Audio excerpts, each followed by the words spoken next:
And when the Lamb opened the seventh seal, silence covered the sky.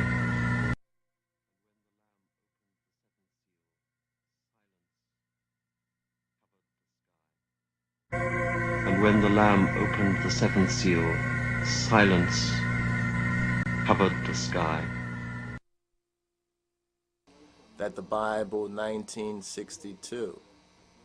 Now 1962 there, compare that with the page 616 of selected speeches of His Imperial Majesty, and it says on that particular speech July 23rd, 1961, because it was originally 1961 when the work was completed. If you read and study the speech will basically explain it in itself, but actually that's a translation of the original Mekdem that was in this book. So this is His Imperial Majesty's Bible. This is what we have been proclaiming to our brothers and sisters and to the world in His Imperial Majesty's true name and in His new name, that this particular book here is what Revelation 5:5 speaks of, when it speaks of the Lion of the tribe of Judah, when it speaks about He who sits on the throne, and there was a book that was written within and had on the back side of the book, this is the back side of the book, had on the back side of the book those 7 seals. As you can see right there, those 7 seals.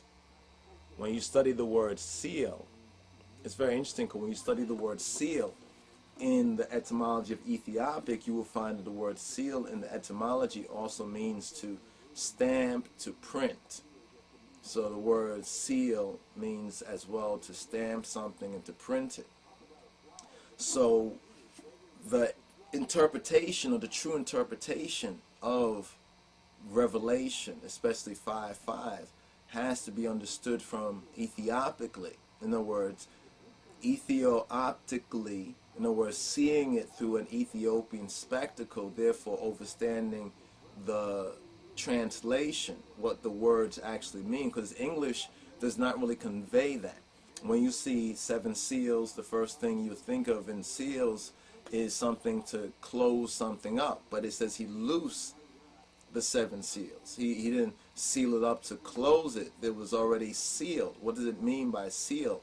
It was in another language or another version of that language, the Ethiopic, the Ge'ez, and it was unsealed. It was unsealed, taken out of the Ethiopic, and therefore sealed within the Amharic, or like what we know to be the Royal Amharic.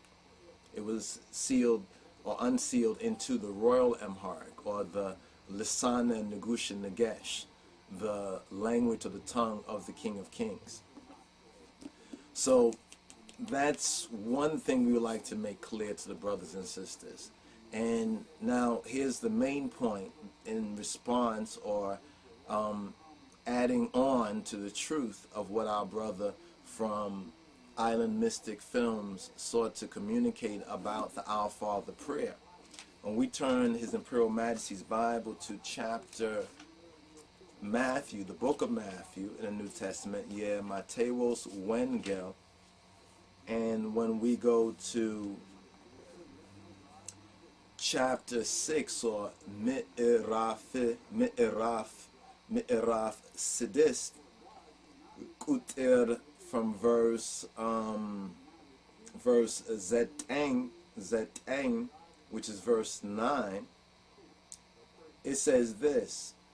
This is the Our Father prayer. It says, Ingadi inantes indi tsaliyu, besamayat yemitnor abatachin nahoy, simih yikedes menagishte timta, fekade besamai inda honnech, indihu bemidr tihun, ye illet injarachnin zare sitten, inyam degmo yebedelunin yikar indeminil, bedelachnin yikar belin, ka kufum adnin inji, wada fetana atagban, menagisht yante natina Chaylim Kuburim Lezele Alamu.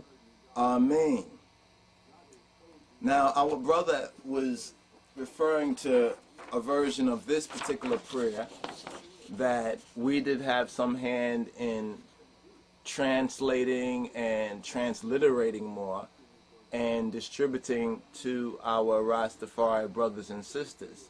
Now, the point that he had made to say was in verse, this doesn't have verses here, but was in one of the verses regarding to Kakufu. He says Kakufu Hulu.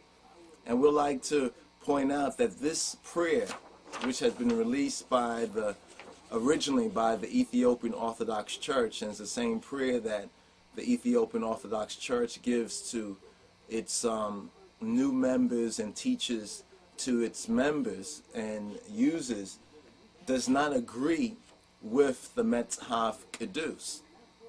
However, the particular point that our brother did make mention of, Kakufu, he made a good point too with the pronunciation, because the pronunciation that he used was not actually accurate. However, it was close, and it was pointing out that we do need to learn the Ge'ez, the Ethiopic, as well as the Amarinya. It says Kakufu Adnan Inji. That agrees with His Imperial Majesty's Metzhaf Kedus. However, the point that we want to make is where in this prayer, the areas in this prayer which do not agree with this particular book of the seven seals of His Imperial Majesty. That's what we'd like to touch on, and we'd like to get into some of the details, because very important, these two prayers are different. For example, let's touch on the first part of this. Let's return to Yemateos Wengel Mi'raf chapter Sidis. And let's begin from the beginning. In the beginning of this prayer, many of you may be familiar with this in the English, because the scripture reminds us where it says to us, it says, to sanctify Gita Gziavihir in our hearts, and be ready always to give an answer to every man that asketh you a reason of the hope that is in you, with meekness and with fear, or with reverence. In other words, as a true teferi, as a true ras teferi. So we like to give this answer to our brethren, and our brethren them and sistren as well, in meekness and in reverence, that the fault or the error, what we would say the supposed error, is not in that particular verse, even although if you turn to Luke, in the book of Luke, this same prayer, the Abatachin prayer, is repeated in the book of Luke, Luke chapter 12, and it's actually chapter 11. Luke chapter 11 and 2. Let's go to Luke chapter 11 and 2.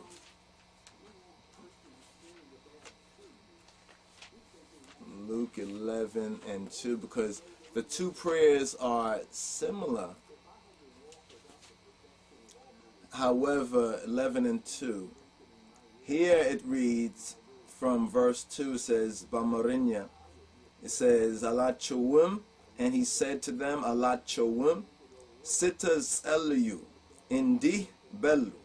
Like this, all of y'all say, Indi Bellu. Besamayat Yemitanor, Abatachin Hoy, Abatachin Hoy, Semih Yikedes, Menagishte, Timta, Fekade, Besamayindahone, Chindihu, Bemidar Tihun, Ye illet injerachnin, illet sitan, Khatiyata Chnim Yikar Belin, Inyam Degmo, Ye Bedelunin, Hulu Yikar Bilinalina, Ka Kufu Adnin Inji, Wode Fetana Atagaban. And then at verse 4 it ends. And if you compare the two prayers,